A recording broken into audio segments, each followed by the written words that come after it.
CNN, BBC, France, 24. I'm watching you all. I'm recording every lie. I'm archiving every distortion. I am Ibrahim Traore, and today I'm pulling off your masks. Yes, you heard correctly. I, whom you call a young military junta leader, whom you brand as a dangerous radical, whom you serve up as an anti-Western dictator, am now telling you the truth. And this time you cannot turn off your microphones. This time you cannot turn away your cameras. This time your editors cannot cut this speech, because the world you monopolize no longer exists. Because millions will hear these words now, without passing through your filters, without being subjected to your distortions, without being muddied by your lies. I am 34 years old. Every day of my life, I grew up with your lies. As a child, I would watch Africa on television. Always the same images. Children with flies, dry lands, weapons, death. This is Africa, they told us. This is what Africa is.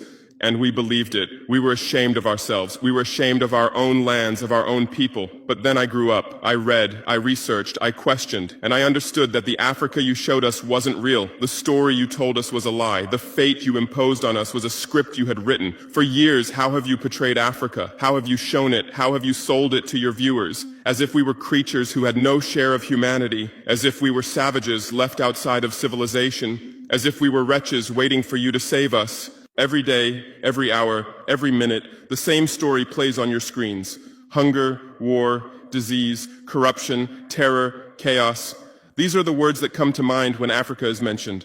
In your Africa dictionary, there are no other words. No hope, no success, no development, no resistance, no honor, no pride, no victory. So I ask you, New York Times, Washington Post, Guardian, Le Monde, have you ever made Africa's successes your headlines? How many times have you written about Rwanda's technology miracle? How many times have you shown Ethiopia's reforestation project? How many times have you praised Botswana's democratic success? How many times have you described Kenya's entrepreneurial ecosystem? No, because these don't fit your scenario. Your Africa cannot be successful. It cannot, because then how will you legitimize your exploitation? If it's not in need of help, how will you intervene? If it's not backward, how will you look down on it? Have you ever asked yourselves, has any editor sitting at their desk, any news director in a meeting, any columnist at their keyboard ever thought, why are the people of the world's richest lands poor? Here are the numbers for you, real numbers. Africa owns 70% of the world's cobalt reserves. Your cell phone, your computer, your electric car won't work without cobalt.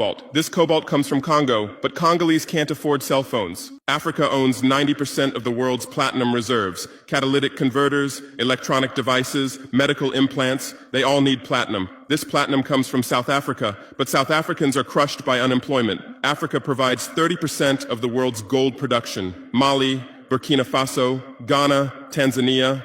Gold flows like rivers from our lands, but our people swim in poverty. Africa supplies 65% of the world's diamond production. Botswana, Angola, Congo, Sierra Leone, billions of dollars worth of diamonds are extracted, but our miners live on $1 a day. Africa owns 35% of the world's uranium reserves. Niger, Namibia, South Africa. Nuclear plants run on our uranium. Paris lights burn with our uranium, but our villages have no electricity. And you still ask, why is Africa poor? No, the right question is, how was Africa kept poor while being so rich? Here's your answer. Colonialism didn't end. It changed shape. You used to come and occupy our lands. Now you come and establish companies. You used to take by force. Now you make agreements. You used to rule with the whip. Now you rule with credit. Let me give you concrete examples. With numbers, names, dates, but you'll never write about these. Glencore, Swiss-based mining giant, extracting cobalt in Congo. 2022 revenue, $256 billion. Tax paid to Congo, $500 million. That's 0.2%. Is this justice? Rio Tinto, British-Australian mining giant, extracting bauxite in Guinea, 20 million tons annually. What's left for Guinea? Environmental pollution and cancer. Total, now Total Energies, French oil giant, extracting oil in Angola, Nigeria, Congo. 2022, profit, $36 billion investment in Africa, dirty pipelines, Anglo-American, founded in South Africa but now in London.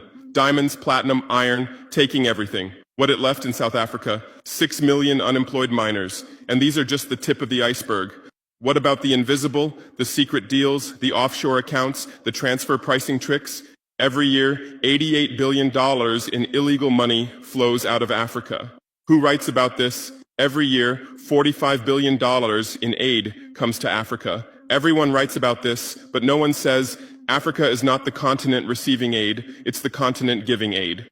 While you zoom your cameras on swollen bellies, there is a huge system working silently in the background. Every day, tons of gold, diamonds, cobalt, uranium, oil leave our land. But how? Here is the system. Step 1, create corruption, bribe our leaders, open offshore accounts, promise them a life of luxury, send their children to your schools. Step 2, make deals, get 50-year, 99-year concessions, ask for tax exemptions, be exempt from environmental rules, ignore labor rights. Step 3, control the infrastructure. Take over ports, airports, railways, but only from the mine to the harbor. Don't build roads to the villages. Don't bring electricity to schools. Step 4, provide security. Set up private security companies. Arm them. Declare protesting. Step 5, silence the media.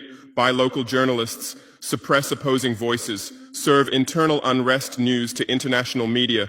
And this is how the system works. It's been working like this for 100 years, and you don't see this system. You don't want to see it, because you're part of the system too.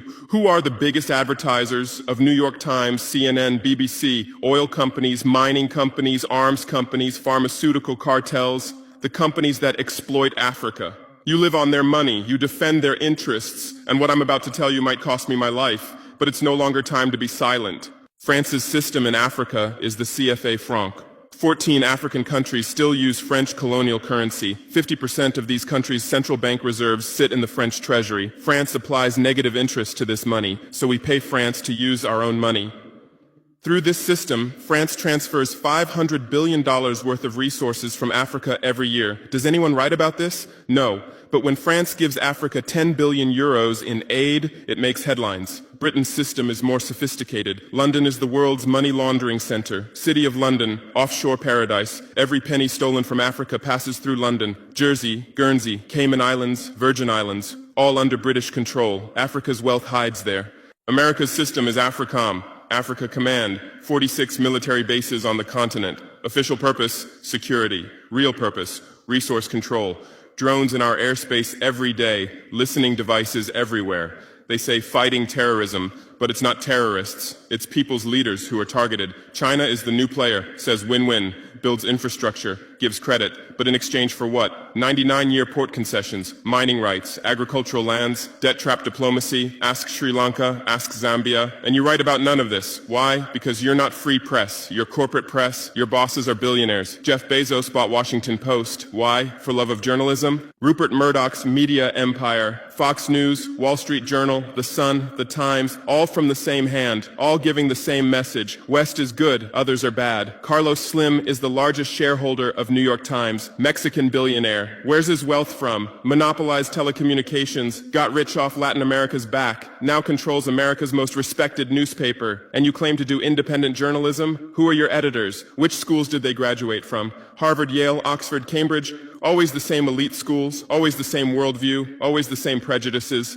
How are your reporters selected? How many languages does your Africa correspondent speak? French, English, that's all. Swahili, Hausa, Yoruba, Amharic, they don't know. They can't talk to the people. Your sources are always the same. Western diplomats, NGOs, experts, and then you come and lecture us.